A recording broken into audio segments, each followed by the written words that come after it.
Welcome back to Megan Flips It DIY. Today we are going to need these 3D craft kits from the Dollar Tree and some of their shelf sitters. These are ones that I had in my stash from Easter. From the 3D craft kits, all I'm going to pull out of there are the trees from both, the house from the one and Santa Claus from the other. So I start by figuring out whether I want to put the house with the 3 trees or Santa with 3 trees.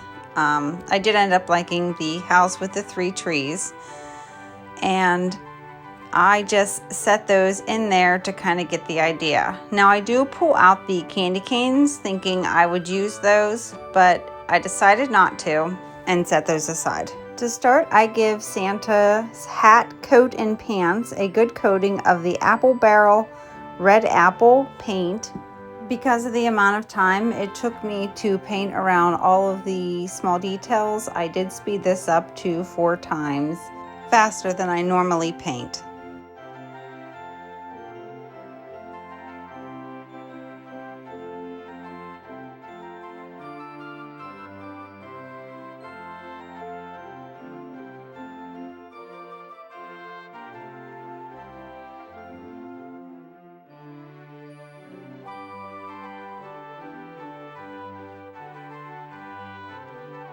Once I have Santa all painted up, I go in with my Tim Holtz Distress Oxide and Walnut Stain and the applicator dabber thing that I purchased when I bought it. And I stained the teddy bear that sits behind Santa Claus. I later change up how I apply the Tim Holtz Distress Oxide with a stiffer stencil brush. And you'll see that here in a little bit. And for Santa's face, I paint that with some Apple Barrel's Sun-Kissed Peach.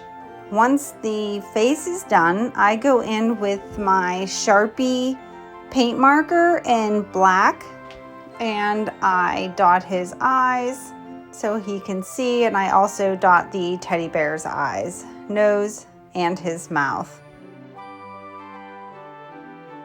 Once that is done, I do paint the teddy bear's scarf, and this is a very fine brush. I believe it's one I actually have pulled the bristles out and shaped it because the teddy bear's scarf is so small.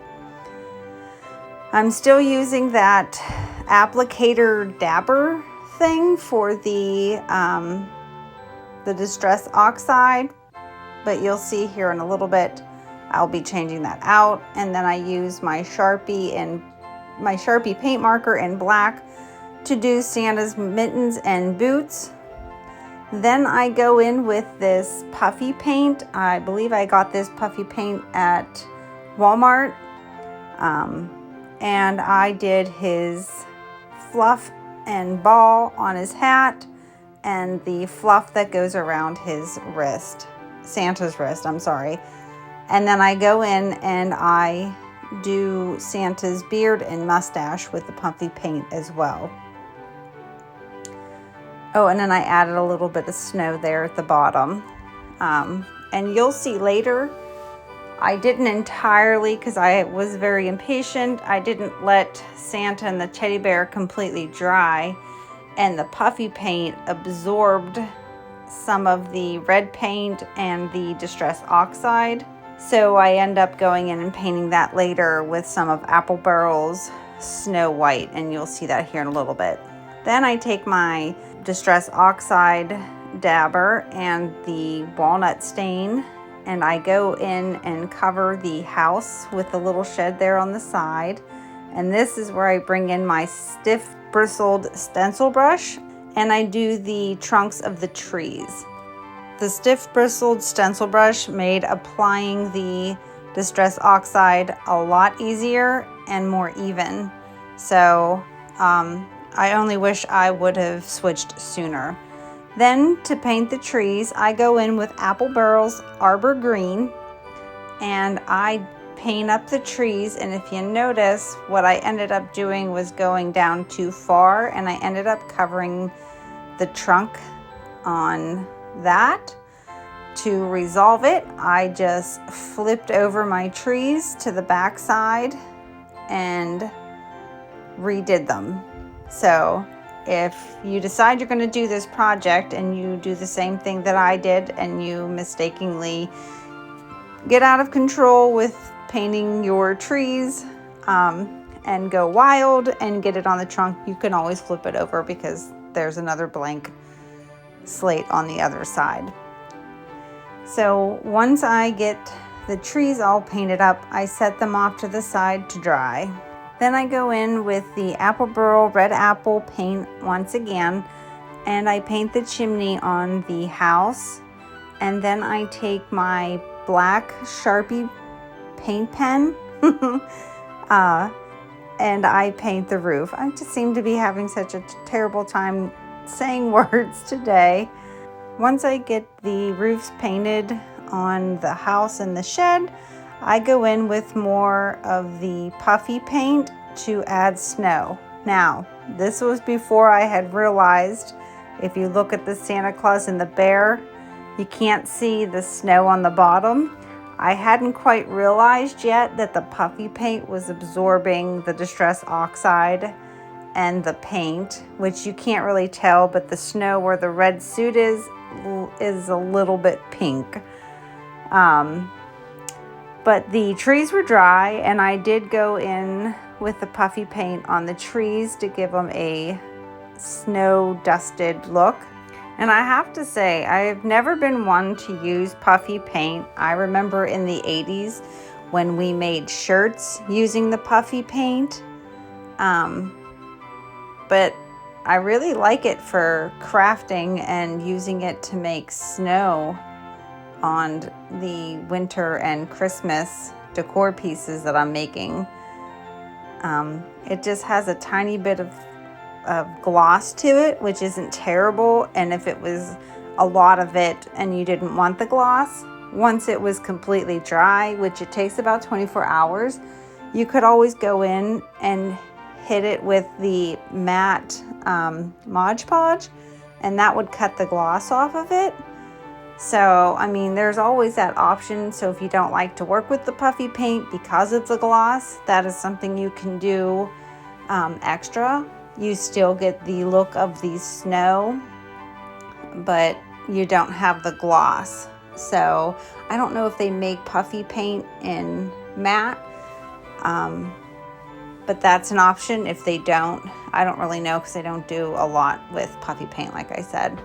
Now for the backdrop of the shelf sitters, I'm going to go in with this craft cardstock paper, and I just pressed along the inside of the shelf sitter so that I gave myself an outline, and I went in with my Cricut paper cutter and I cut where those creases were made on my cardstock. I got it from a paper pack. I don't know if I got it from Joann's or Michael's. I went on a craft paper, cardstock paper shopping spree for a while. I just kept buying paper packs, especially when they're on sale, because that's the best time to buy any craft supplies, when you can buy them on sale. And I just cut out a backdrop that would fit right inside the shelf sitter.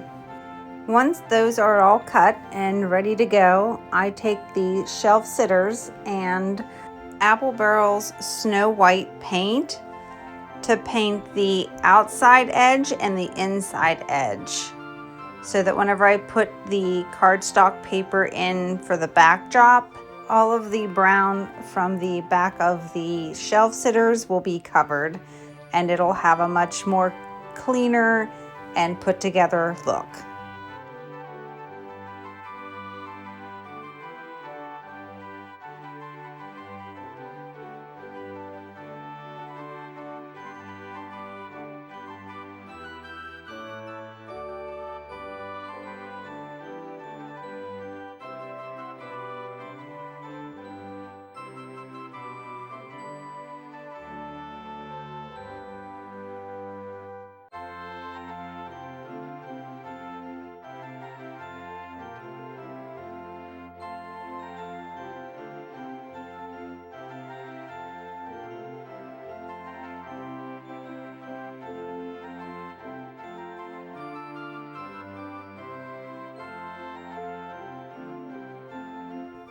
Once I'm done painting the shelf sitters, I'm going to use the same Snow White paint by Apple and I'm going to paint the snow at the bottom of the pine trees.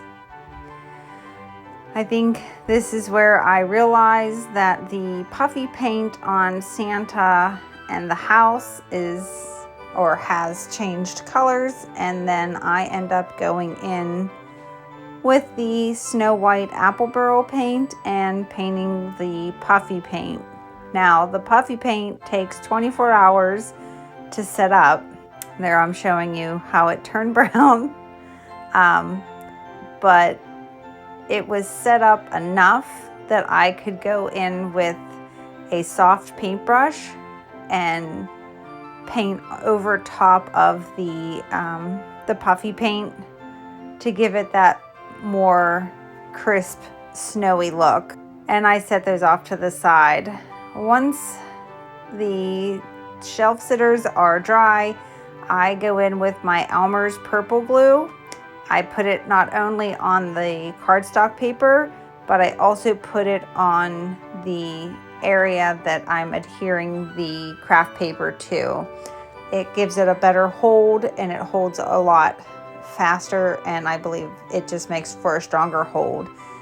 And then here, I don't really know what my thought process was, because I made a shallow spot in the center of my snow pile. I'm using the Dollar Tree faux snow for this, and then I end up just scooting it back to a mound of the faux snow. I guess I just wanted to play in the snow, which is very unlike me because I'm not one for snow. Once I have my pile of snow all set up and ready to go, I do take some hot glue and I run it along the bottom of the shelf sitter. To adhere my pine trees, I just put some glue, hot glue on the back of them and press them into place. Once I have my trees pressed into place and the glue is set up, I grab up my Santa Claus and I'm going to try to position him where I would like him. To get him to stay, I run a bead of hot glue on the bottom of Santa and the teddy bear, just on that little ledge, and I hold him there until the glue sets up, and then I go back in and secure him with some more hot glue, and I disguise that with more of the faux snow. Then for my other shelf setter, when I was positioning the house, I decided that I didn't like being able to see the trees and behind the house through the windows and doors. So I take more of that cardstock scrapbook paper and I cover up the windows and the door on the house and shed. When that is done, I adhere it into the shelf sitter the same way that I did with Santa Claus and the teddy bear. Is I put a bead of glue on the bottom, set it there till it sets up, and then I go in with some more hot glue to secure it, and I cover the hot glue up with some more of the faux snow. All right, you guys, that's it for this video. Again, I would like to say thank you to everybody who's been supporting my channel, watching my videos, hitting the thumbs up, and leaving a comment in the comment section. So if you've made it this far in this video, leave me a Christmas tree emoji in the comment section just to let me know you've made it this far. And don't forget, if you like what you see here, give this video a thumbs up. Click the subscribe button, and when the bell appears, you can choose to be notified every time I upload a video. Again, thank you guys so much, and I'd like to wish you and your family a very Merry Christmas.